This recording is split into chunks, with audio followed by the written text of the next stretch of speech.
ये सीट तेजस्वी यादव के और लालू परिवार के हाथ से जाना, ये इससे बड़ा झटका और लालू परिवार के लिए हालांकि कुछ नहीं हो सकता। और सबसे बड़ी बात ये कि जिस उम्मीदवार ने और जिस नेता ने तेजस्वी यादव की माता यानी कि राबड़ी देवी को हराया था, शिकस्त दी थी, सतीश, वही अब एक बार फिर से तेजस्वी को शिकस्त देते हुए पछाड़ते हुए नजर आ रहे हैं।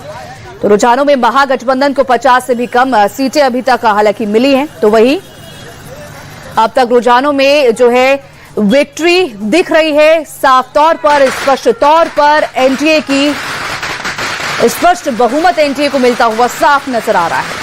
तो जहां बीजेपी 85 सीटों पर आगे, तो वहीं जेडीयू 75 सीटें, यानी कि सिर्फ 10 सीटों का अंतर जेडीयू और बीजेपी में।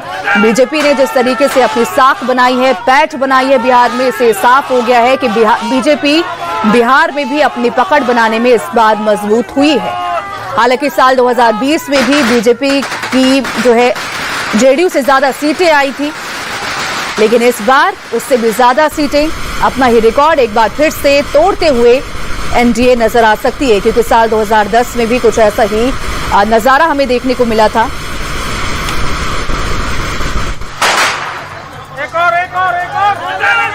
और साल 2010 में जब 206 सीटें एनडीए के खेमे में आई तो वो अपने आप में एक रिकॉर्ड जीत हुई।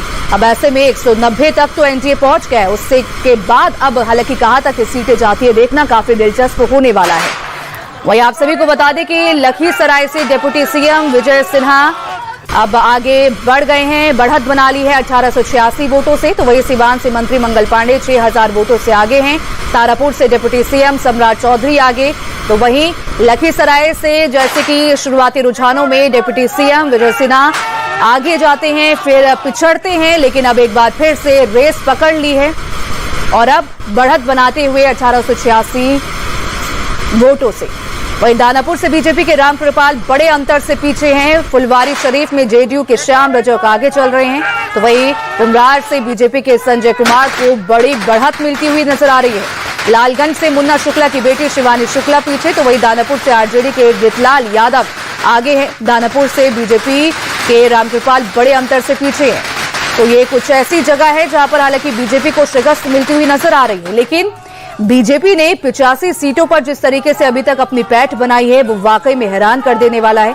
हालांकि जेडीयू की बात करें तो जेडीयू की पार्टी 75 सीटें अभी तक जेडीयू के खेमे में। तो वही आरजेडी 36 सीटें आरजेडी के खेमे में। तो आप समझ सकते हैं कि आरजेडी एक बड़ी पार्टी बिहार में हुआ करती थी, लालू यादव के वक्त पर एक बड़ी पार्टी हुआ करती थी, लेकिन आज वो पार्टी पिछड़ते हुए नजर आ रही है। वही कांग्रेस, जहां पर बिहार में एक वक्त था जब कांग्रेस का गढ़ हुआ करता था, कांग्रेस की साख एक तरीके से थी बिहार, लेकिन इस बार कांग्रेस दहाई का आंकड़ा यानी कि डबल डिजिट भी पार नहीं कर पा रही है। कांग्रेस 6 सीटों पर ही सिमटती हुई नजर आ रही है।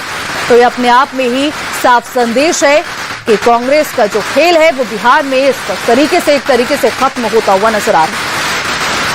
हालांकि बीजेपी एक बड़ी पार्टी बनकर उभर रही है और बीजेपी ने जिस तरीके से बिहार में वापसी एक और बार की है, हालांकि 2020 में भी अच्छी खासी सीट से बीजेपी जो है जीती थी। बीजेपी के पास 74 सीटें 2020 में थी और इस बार 85 सीटें अभी तक बीजेपी के पास। तो वही जहानाबाद से आरजेडी के राहुल कुमार आगे चल रहे, गोसी से लेफ्ट के रामबली सिंह यादव आगे। तो वही तरारी से बीजेपी के विशाल प्रशांत आगे चल रहे हैं और अमौर से जेडीयू आगे और ओवैसी की पार्टी पीछे हो गई है। अलीनगर से बीजेपी के मैथिली ठाकुर आगे चल रही है। तो आप देख सकते हैं कि मैथिली ठाकुर तमाम तरीके की बातें मैथिली ठाकुर को लेकर कही गई थी, लेकिन इस बार अलीनगर वो सीट जो कि काफी अहम हो जाती है, उस सीट पर मैथिली ठाकुर अच्छी खासी पकड़ बनाते हुए नजर आ रही है।